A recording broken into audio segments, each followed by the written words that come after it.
प्यारे बच्चों, online class में आप सभी का स्वागत है।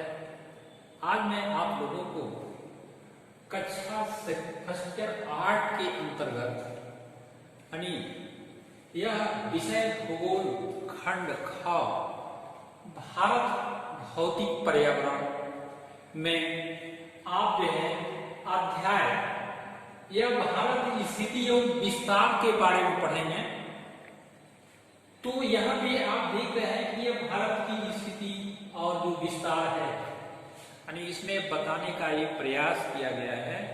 ये आप समझने की कोशिश करेंगे कि भारत जो देश स्थित है, भारत का जो धरातल है, भारत का जो भूभाग है, भारत की जो धरती है, उसका जो विस्तार है, जहां तक फैला हुआ है और स्थित है, इसी के बारे में इसमें आपको वर्णन किया गया है, बताया गया है। आप समझने की कोशिश यही करेंगे। तो यहाँ आप देख रहे हैं कि पूरे जो है एक तरह से कहा जाए कि भूपटल पर यानी पृथ्वी पर जो है ग्लोब पर भारत जो है एशिया महाद्वीप में है। कहाँ है? एशिया महाद्वीप में है। तो एशिया महाद्वीप आप समझ रहे हैं कि इस पृथ्वी पर 7 महाद्वीप है। उस सबसे बड़े जो एशिया महाद्वीप है, उस एशिया महाद्वीप में भारत स्थित है। कहाँ स्थित है? तो एशिया महाद्वीप में, वो भी एशिया महाद्वीप के दक्षिण में स्थित है। जो केंद्रीय स्थिति विश्व में जो है दोनों तरफ से है। तो एक तरफ से आप देख रहे हैं कि एशिया महाद्वीप में स्थित है। और कहाँ है? किस रेखा के किधर है? भूमध्य रेखा के, जो विश्व में यानी पृथ्वी के धरातल पर ग्लोब पर जो सबसे बीचों बीच की रेखा होती है। जैसे आप देख रहे हैं कि यह ग्लोब है और यह ग्लोब में जो है यह बीचों बीच की रेखा होती है। यानी ये 0 अंश की अक्षांश रेखा जिसको भी कहा जाता है और इसको भूमध्य रेखा भी कहा जाता है। यानी भूमध्य रेखा,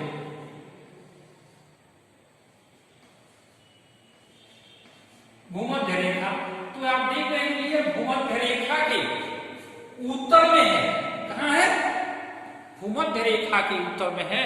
और यहाँ आप देख रहे हैं कि भूमध्य रेखा के उत्तर में 8:04 उत्तरी अक्षांश से लेकर 37:06 उत्तरी अक्षांश के बीच इसका जो है अक्षांशीय विस्तार।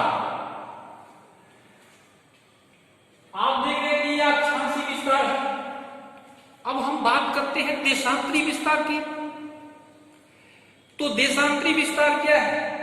आप देख रहे हैं कि 68:07 से लेकर के 97:25 पूर्वी देशांतर के बीच, किसके बीच? यानी 68:07 से और लेकर के और ये 97:25 पूर्वी देशांतर के बीच भारत स्थित है। यानी भारत फैला हुआ है, स्थित है। तो यहाँ आपको यही समझना है कि भारत का अक्षांशीय और देशांतरीय विस्तार क्या है, किस अक्षांश से किस अक्षांश तक फैला हुआ है, किस देशांतर से किस देशांतर तक फैला हुआ है। तो यह आप समझ गए होंगे कि भारत का अक्षांशीय और देशांतरीय विस्तार क्या है। मैं आगे बढ़ता हूं तो आप देख रहे हैं कि अक्षांशीय और देशांतरीय विस्तार के बीच जो है उसमें कर्क रेखा, जो आपको भी बताया कि यह कर्क रेखा जो पृथ्वी के ग्लोब में है, बीचों बीच में है, उस कर्क रेखा की जो उत्तरी अक्षांश कर्क रेखा, इसमें जो है अब यहाँ आप देख रहे हैं कि यह भूमध्य रेखा है। अभी आपको भूमध्य रेखा बताया। अब यहाँ एक कर्क रेखा है।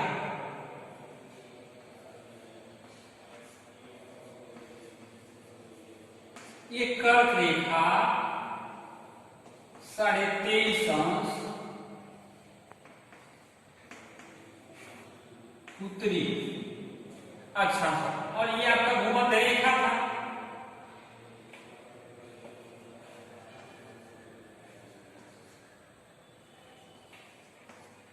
तो ग्लोब पर यह भूमध्य रेखा के उत्तर, आपको बताए कि ये ग्लोब पर भारत की स्थिति जो है भूमध्य रेखा के उत्तर में है, यानी भारत किस गोलार्ध में है?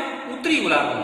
अब उत्तरी गोलार्ध में आप देख रहे हैं कि जो ये कर्क रेखा है ये भारत के बीचों बीच से गुजरती है। तो भारत के बीचों बीच से उत्तरी अक्षांश रेखा जो है भारत को दो हिस्सों में, दो बराबर भागों में, दो हिस्सों में ये जो है कर्क रेखा डिवाइड कर देती है, बांट देती है भारत के स्थल को, भारत के धरातलीय स्वरूप को, यानी भारत की जो धरती है, भारत की जो स्थिति है उसको दो भागों में, एक 23.5 अंश की उत्तरी अक्षांश रेखा विभक्त कर देती है। तो ऐसी स्थिति में कर्क रेखा के उत्तर में, यानी कर्क रेखा के उत्तर का जो भारत है, यानी कर्क रेखा के उत्तर का जो भारत है वह उत्तरी भारत कहलाता है, और जो दक्षिण का भारत है वह दक्षिणी भारत कहलाता है।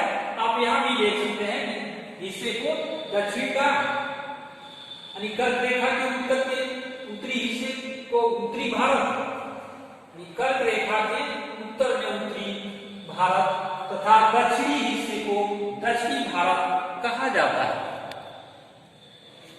यहाँ भारत जो है का उत्तरी दक्षिणी, जो हम अगर विस्तार की बात करें कि भारत उत्तर में जो है, यानी उत्तर से उत्तर तक, यानी उत्तरी दक्षिणी जो उसका विस्तार है, और जो पूर्वी पश्चिमी विस्तार है उसकी बात करें तो कितने किलोमीटर तक उसका जो है ये विस्तार है। तो यहाँ आप समझने की कोशिश करेंगे कि यह उत्तर दक्षिण में जो विस्तार है वह आपका जो है यानी 3214 किलोमीटर, 3214 किलोमीटर यह इसकी किमी लंबाई, किलोमीटर लंबाई है, तथा पूर्वी पश्चिमी जो विस्तार है वह विस्तार 2933 किलोमीटर है।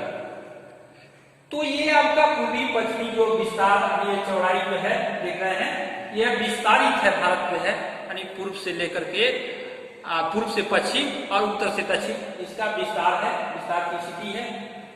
भारत का जो समुद्री, यानी जो समुद्री सीमा है, यानी समुद्र से जो सटे हुए सीमा है भारत की, वह समुद्री सीमा यानी 15,200 किलोमीटर की लंबाई है इसकी, तथा वही हम तटीय या स्थलीय सीमा की बात करते हैं तो इसमें स्थलीय और तटीय सीमा जो है 6,100 किलोमीटर है। तो आप यह भारत की स्थिति को समझ रहे होंगे, यह इसका तटीय और जो स्थलीय सीमा भी है। और भारत जो है देख रहे हैं कि कश्मीर से लेकर के, कहां से, भारत जो है कश्मीर से लेकर के कन्याकुमारी तक, तथा अरुणाचल प्रदेश से द्वारिका तक, यानी पूर्व में अरुणाचल प्रदेश से लेकर के पश्चिम में द्वारिका तक विस्तारित है, फैला हुआ है। आप अगर इस भारत में मानक समय की बात की जाए तो 82.5 अंश पूर्वी देशांतर रेखा है भारत का, उसी को देशांतर रेखा है भारत का स्थानीय मानक समय या मानक रेखा माना जाता है, जहां से पूरे भारत में समय को माना जाता है। समय उस भारत का यही स्थानीय समय, मानक समय है, जो मुख्य देशांतर होता है, ये 82.5 अंश, तो इसी को माना गया है। भारत का क्षेत्रफल की बात किया जाए तो भारत जो है आप देख रहे हैं कि यह 32,27,263 वर्ग किमी क्षेत्र में फैला हुआ है। इनको दूसरे तरफ भी कहा जाए तो ये 32.88 लाख इसका जो है क्षेत्रफल है भारत का। तो यह भारत का स्थिति और विस्तार रहा और क्षेत्रफल रहा, इसको आप भली भांति समझ गए होंगे, मुझे आशा और विश्वास है। भारत की स्थिति तो प्यारे बच्चों, यहाँ भारत की स्थिति को समझने की कोशिश कीजिए कि भारत की स्थिति क्या है। भारत का क्षेत्रफल 32.8 लाख वर्ग किलोमीटर है, जो कि विश्व के स्थलीय धरातल का 2.4% भाग है। इस प्रकार भारत विश्व का 7वां बड़ा देश है। यानी भारत विश्व का कौन सा देश है? 7वां बड़ा देश है। क्या आपको 9वीं कक्षा की पुस्तक में पढ़े गए भारत से बड़े देशों के नाम याद हैं? आकार की बात अगर किया जाए तो भारत के आकार में, यानी भारत के जो आकार ने इसे विशिष्ट भौतिक विविधता प्रदान की है, यानी विशिष्ट प्रकार की जो भौतिक विविधता है भारत का आकार जो प्रदान करता है। उत्तर में ऊंचे पर्वत आपको दिखाई देता है। गंगा, ब्रह्मपुत्र और महानदी कृष्णा, गोदावरी और कावेरी जैसी बड़ी नदियाँ यानी इस पहाड़ों से निकलती है। उत्तर पूर्वी और दक्षिण भारत में वनाच्छादित पहाड़ियाँ हैं, यानी उत्तर में और पूर्व में दक्षिण में वन से आच्छादित पहाड़ियाँ हैं दिखाई देती है। जबकि मरुस्थली में खाली रेत के विस्तृत फैलाव देखने को मिलते हैं। उत्तर में हिमालय पर्वत, बड़े ऊंची ऊंची चोटियाँ, उत्तर पश्चिम में हिंदू कुश वह सुलेमान श्रेणियाँ, उत्तर पूर्व में पूर्वांचल पहाड़ियों तथा दक्षिण में विशाल हिंद महासागर से सीमांकित एक बृहद भौगोलिक इकाई है, जिसे भारतीय उपमहाद्वीप कहा जाता है। क्या कहा जाता है? यह हिंद महासागर से सीमांकित एक बहुत बृहद भौगोलिक इकाई के रूप में भारत का भूखंड दिखाई देता है, जिसे भारतीय उपमहाद्वीप के नाम से जाना जाता है। इसमें पाकिस्तान, नेपाल, भूटान, बांग्लादेश और भारत भी आते हैं। यानी इसी उपमहाद्वीप में जो है नेपाल, भूटान, बांग्लादेश और भारत भी आते हैं। भूतकाल में हिमालय अपनी अन्य श्रेणियों के साथ एक मजबूत भौतिक अवरोधक की भूमिका निभाता रहा है। खैबर बोलन, शिपकिला, नाथुला तथा बोमडिला ये जैसे कुछ पहाड़ी दर्रे हैं, यानी पहाड़ियों के बीच से होकर के रास्ते हैं। दर्रों को छोड़कर इसे पार करना मुश्किल था। हिमालय पर्वत ने भारतीय उपमहाद्वीप को एक अद्वितीय क्षेत्रीय पहचान स्थापित करने में सहायता की है। भारत के भौतिक मानचित्र का हवाला देते हुए अब आप उन भौतिक विविधताओं का भी वर्णन कर सकते हैं जो कश्मीर से कन्याकुमारी और राजस्थान में जैसलमेर से मणिपुर में इम्फाल तक यात्रा करते समय आपके मार्ग में आएंगे। भारत का प्रायद्वीपीय भाग हिंद महासागर की ओर उभरा हुआ है। भारत का जो प्रायद्वीपीय भाग है हिंद महासागर की ओर उभरा हुआ है। भारत की संपूर्ण तट रेखा द्वीप समूहों समेत यानी 7,517 किलोमीटर पर विस्तृत है।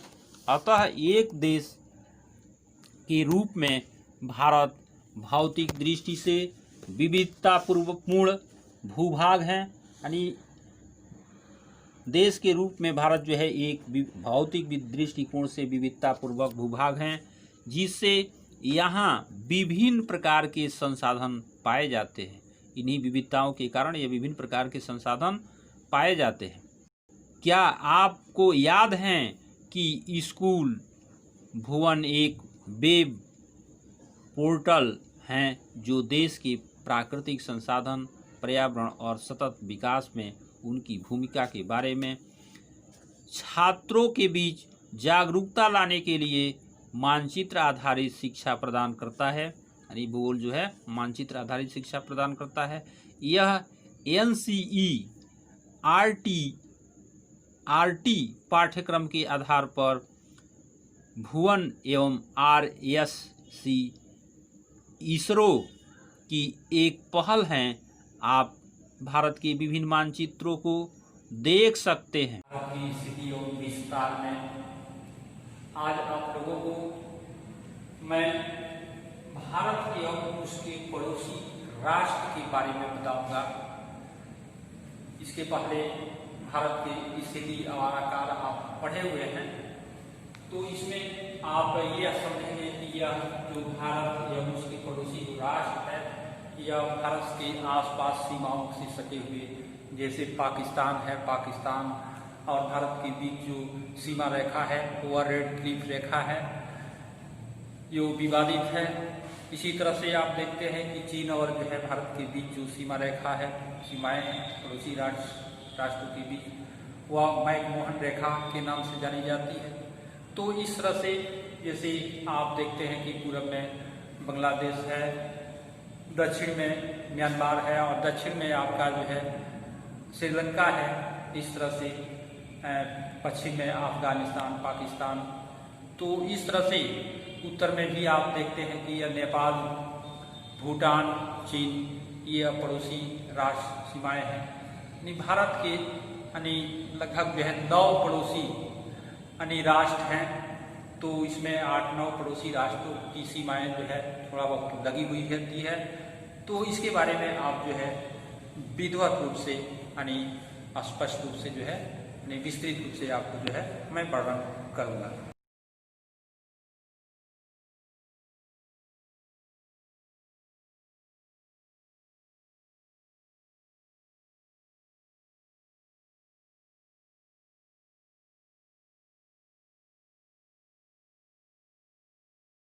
भारत एवं उसके पड़ोसी देशों की, भारत एवं उसके पड़ोसी, भारत की स्थिति मानचित्र चित्र 1.2 की जांच करें। आप देखेंगे कि भारत एशिया महाद्वीप के दक्षिण मध्य भाग में, यानी किस भाग में? दक्षिण मध्य भाग में। भारत कहाँ है? एशिया महाद्वीप के दक्षिण मध्य भाग में स्थित है और बंगाल की खाड़ी और अरब सागर के रूप में विस्तृत इसकी दोनों भुजाएं हिंद महासागर के साथ सीमा बनाती है और प्रायद्वीपीय भारत की इस सामुद्रिक स्थिति की वजह से ही भारत समुद्री व वायु मार्गों द्वारा अपने पड़ोसी देशों से जुड़ा हुआ है। मानचित्र को देखते हुए भारत के पड़ोसी देशों की एक सूची बनाएं। श्रीलंका और मालदीव हिंद महासागर में स्थित 2 द्वीपीय देश हैं। यानी यह हिंद महासागर में श्रीलंका एवं मालदीव 2 द्वीपीय देश है जो भारत के पड़ोसी हैं। श्रीलंका भारत से मन्नार की खाड़ी और पाक जल संधि द्वारा अलग हुआ है। खाड़ी तथा जल संधि में अंतर स्पष्ट कीजिए। क्या आप सोचते हैं कि आज के आधुनिक युग में भौतिक दूरी अपने पड़ोसी देशों से अंतः क्रिया करने में बाधक हैं? हमने किस प्रकार भौतिक दूरियों द्वारा पैदा किए गए यात्रा के घर्षण को